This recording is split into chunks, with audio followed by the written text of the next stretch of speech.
एक दिन भोलू ने टीवी पे एक मूवी के दौरान इंफ्रारेड कैमरे की फुटेज देखी। है ये कैसा कैमरा है? अगले दिन क्लास में भोलू से रहा नहीं गया। सर जी, कल मैंने टीवी पे देखा था कि थर्मल कैमरा में आदमी अंधेरे में भी दिख जाता है, लेकिन नॉर्मल कैमरा में नहीं दिखता। अरे बेटा, क्योंकि हमारी बॉडी से हीट इंफ्रारेड किरणों के रूप में रेडिएट करती है। इनकी फ्रीक्वेंसी विजिबल लाइट से कम होती है और इन्हें हमारी आंखें नहीं देख पाती, पर इंफ्रारेड सेंसर इन्हें डिटेक्ट कर लेते हैं। हम रेडिएट करते हैं, मतलब हम रेडियो एक्टिव है। सही डायरेक्शन में जा रहे हो, लेकिन जरूरी नहीं कि जो भी चीज एनर्जी रेडिएट करे वो रेडियो एक्टिव हो। चलो इसे एक कहानी से समझते हैं। 19वीं सदी के अंत में एक्सरेज की खोज हुई। ये ऐसी अदृश्य किरणें होती हैं जो कई सॉलिड वस्तुओं के तो आर पार हो जाती हैं, पर फोटोग्राफिक प्लेट्स पर अपनी छाया छोड़ देती हैं। इस डिस्कवरी ने एक फ्रेंच वैज्ञानिक हेनरी बैकरेल का ध्यान अपनी तरफ खींचा। बैकरेल उस समय यूरेनियम सॉल्ट्स पे एक्सपेरिमेंट कर रहे थे, जो धूप से एनर्जी एब्सॉर्ब कर उसे बाद में विजिबल लाइट के रूप में एमिट करते हैं। कहीं यूरेनियम भी विजिबल लाइट के अलावा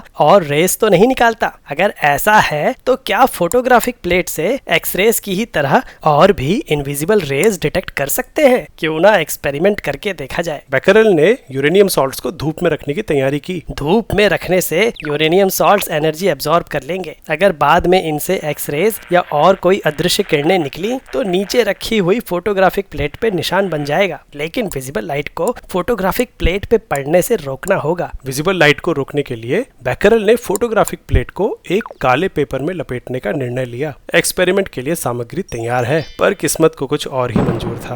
उस दिन धूप ही नहीं निकली। हताश बैकरेल ने सॉल्ट और काले पेपर में लिपटी फोटोग्राफिक प्लेट को एक साथ अलमारी में रख दिया। जब कई दिनों बाद उन्होंने अलमारी में से इनको निकाला और फोटोग्राफिक प्लेट्स चेक की तो उनके होश उड़ गए। यूरेनियम सॉल्ट ने बिना सनलाइट में एक्सपोज हुए फोटोग्राफिक प्लेट पे निशान बना दिए थे। अरे, बिना सनलाइट एब्सॉर्ब किए निशान कैसे बन गए? कहीं यूरेनियम बिना एक्सटर्नल एनर्जी सोर्स के खुद की ही एनर्जी तो रिलीज नहीं कर रहा? ऐसा ही था। जाने अनजाने में बैकरेल ने एक नई खोज कर ली थी। बाद में एक्सपेरिमेंट्स में पाया गया कि जब किसी हैवी एटम का न्यूक्लियस अनस्टेबल होता है, जैसे कि यूरेनियम या थोरियम, तो वो अपने आप को स्टेबल बनाने के लिए अपने न्यूक्लियस का एक छोटा सा हिस्सा, जैसे अल्फा या बीटा पार्टिकल, बाहर निकाल देता है। इस प्रोसेस में हाई एनर्जी रेडिएशन, जैसे कि गामा रेज, भी रिलीज होती हैं। इस फिनोमेनन को बाद में मैरी क्यूरी ने रेडियो एक्टिविटी का नाम दिया। तो समझे बेटा, रेडियो एक्टिव एलिमेंट्स बिना किसी एक्सटर्नल सोर्स के अपनी खुद की एनर्जी रिलीज करते हैं, जबकि हम खाने पीने की एनर्जी को केमिकली कन्वर्ट करके उसे हीट के रूप में रेडिएट करते हैं। वैसे क्या तुमने कभी सोचा है